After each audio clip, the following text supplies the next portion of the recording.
अस्सलामुअलैकुम प्यारे दोस्तों, जब से ओवैसी साहब ने संसद में जय फिलिस्तीन और अल्लाह अकबर का नारा लगाया है, तब से लेकर के अब तक बीजेपी में खलबली मच गई है और हर बीजेपी का प्रवक्ता असद उद्दीन ओवैसी के बारे में जहर उगलता हुआ नजर आ रहा है। और यहाँ तक भी डिमांड की जा रही है कि असद उद्दीन ओवैसी को संसद से बाहर किया जाए, उनकी सदस्यता को खत्म किया जाए और उनके ऊपर कड़ी से कड़ी कार्रवाई करनी चाहिए। और इसी बात को लेकर के मुसलमानों में थोड़ा सा डर पैदा हो गया है कि कहीं असद उद्दीन ओवैसी को संसद से बाहर कर दिया गया तो क्या होगा, कहीं ओवैसी साहब को जेल हो गई तो क्या होगा। तो मेरे प्यारे दोस्तों, आज की इस वीडियो में हम इसी टॉपिक पर बात करने वाले हैं कि ओवैसी साहब पर क्या कार्रवाई हो सकती है। और आज की इस वीडियो में हम आपको ये भी बताएंगे कि ओवैसी साहब इस्लाम को लेकर के कितने पाबंद हैं।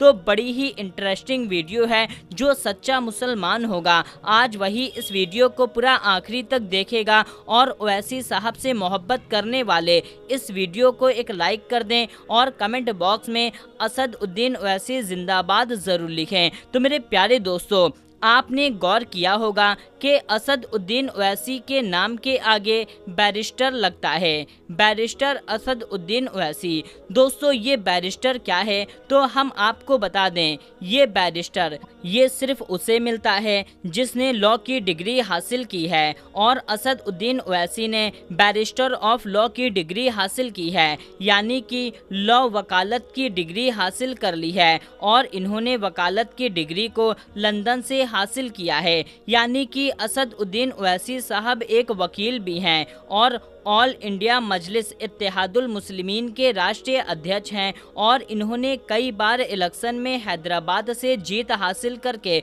संसद में अपनी सीट को पक्का किया है। और इस बार भी 2024 में इन्होंने हैदराबाद से एक बड़ी जीत हासिल करी और संसद में अपनी सीट पक्की करी। और 25 जून को जब शपथ लेने की बारी आई तो शपथ लेने के दौरान इन्होंने जब शपथ ले लिया, उसके बाद में ओवैसी साहब ने अपनी बात इस पर ख़त्म करी कि जय भीम, जय मीम, जय तेलंगाना और जय फिलिस्तीन, तकबीर, अल्लाहू अकबर। जैसे ही ओवैसी साहब ने जय फिलिस्तीन बोला वैसे ही संसद में हंगामा हो गया। और फिर उसके बाद से जितने भी बीजेपी के प्रवक्ता हैं वो लोग अलग अलग तरह की टिप्पणी करना शुरू कर दी। ओवैसी साहब ने जय फिलिस्तीन क्यों बोला, ओवैसी साहब की संसद की सदस्यता को रद्द कर देना चाहिए, किसी ने कहा कि ओवैसी साहब को जेल में डाल देना चाहिए, किसी ने यहाँ तक भी कह दिया कि ओवैसी साहब हमास के आदमी हैं,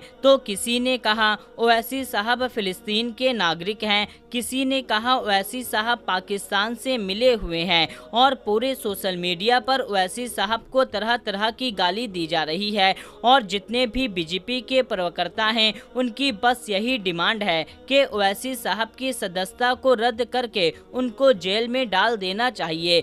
इसके लिए बीजेपी वालों ने राष्ट्रपति को एक लेटर लिखा जिसमें इस बात का हवाला दिया कि ओवैसी साहब ने जय फिलिस्तीन बोला है, जिसकी वजह से ओवैसी साहब को संसद से बाहर कर देना चाहिए, क्योंकि ये भारत में रहते हैं और फिलिस्तीन को जय बोलते हैं। लेकिन अब दोस्तों, यहाँ पर हम आपको बता दें कि राष्ट्रपति ने इस पर कोई भी रिप्लाई नहीं दिया, क्योंकि राष्ट्रपति को भी पता है ये कोई संविधान के खिलाफ काम नहीं उन्होंने किया और ना ही उन्होंने कानून के खिलाफ काम किया है।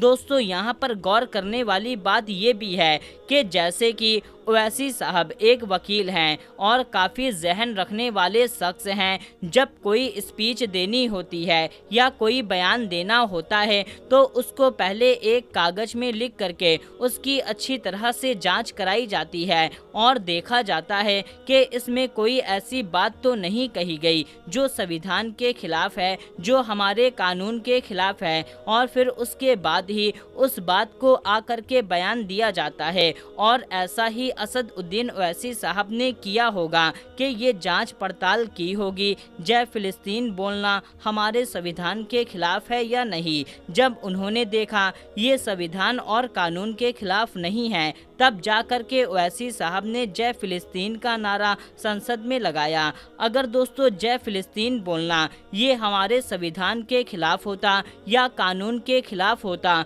तो ओवैसी साहब कभी भी हरगिज ऐसा काम ना करते, क्योंकि वो संविधान को मानने वाले शख्स हैं। वो सबसे ऊपर संविधान को रखते हैं, कानून को रखते हैं, कानून को फॉलो करने वाले शख्स हैं। अगर जय फिलिस्तीन का नारा लगाना कोई जुर्म होता तो ओवैसी साहब कभी भी ऐसा काम ना करते। और दोस्तों आपको बताते चलें कि ओवैसी साहब इस्लाम को अच्छी तरीके से फॉलो करने वाले शख्स हैं। जब भी कहीं पर भी भाषण देते होते हैं और उनके बयान हो रहे होते हैं और जब कहीं पर अजान होने वाली होती है तो वो अपने बयान को रोक देते हैं और पूरी अजान को मुकम्मल सुनते हैं और फिर उसके बाद वो नमाज को भी अदा करते हैं। अगर मस्जिद जाने का टाइम नहीं मिलता तो वो वहीं स्टेज पर ही बैठ कर के नमाज अदा करते हैं। सिर्फ इतना ही नहीं बल्कि ओवैसी साहब किसी गैर खातून से हाथ तक नहीं मिलाते। वो अपने आप को तकलीफ देना पसंद करते हैं लेकिन किसी गैर महरम को टच करना पसंद नहीं करते। दोस्तों सिर्फ इतना ही नहीं बल्कि ओवैसी साहब हर इंसान की मदद भी करते हैं। यहाँ पर वो हिंदू मुसलमान नहीं देखते बल्कि उनके पास जो भी मदद के लिए आ जाता है वो फौरन उसकी मदद कर देते हैं। लेकिन हमारे ही कुछ मुस्लिम भाई ऐसे हैं जो ओवैसी साहब को बीजेपी का दलाल कहते हैं। दोस्तों ऐसा बिल्कुल भी नहीं है। ओवैसी साहब किसी के दलाल नहीं हैं बल्कि वो एक मर्द मुजाहिद हैं जो मुसलमान की आवाज़ को बुलंद करते हैं, मुसलमान के साथ खड़े रहते हैं। कहीं पर भी मुसलमान के खिलाफ कुछ होता है तो सबसे पहले असद उद्दीन ओवैसी साहब की ही आवाज़ बुलंद होती है। तो अब ये जो सवाल है कि जय फिलिस्तीन बोलने से उनकी सदस्यता रद्द हो जाएगी, तो ऐसा बिल्कुल भी नहीं है। जब जय फिलिस्तीन बोलना ना तो कानून के खिलाफ है ना ही संविधान के खिलाफ है तो उनको इसकी सजा कैसे मिल सकती है। दोस्तों ओवैसी साहब को सपोर्ट करने वाले कमेंट बॉक्स में ओवैसी साहब का नाम ज़रूर लिखें। आखिरी में अल्लाह ताला से दुआ करेंगे कि अल्लाह ताला ओवैसी साहब की हिफाजत फरमाए, उनको अपने अमान में रखे, उनकी मदद फरमाए ताकि वो जिस तरीके से काम कर रहे हैं उसी तरीके से काम करते रहें। अल्लाह ताला उनकी उम्र में इजाफा फरमाए, अल्लाह ताला उनकी हर परेशानी हर मुसीबत से उनको नजात अता फरमाए।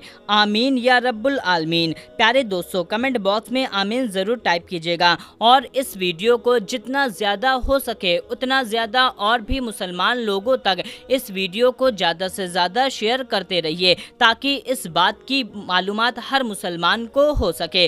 तो मेरे प्यारे दोस्तों आप इस वीडियो को ज़्यादा से ज़्यादा लोगों तक शेयर कर दीजिए। मिलते हैं तब तक के लिए अस्सलामु अलैकुम, अल्लाह हाफिज़।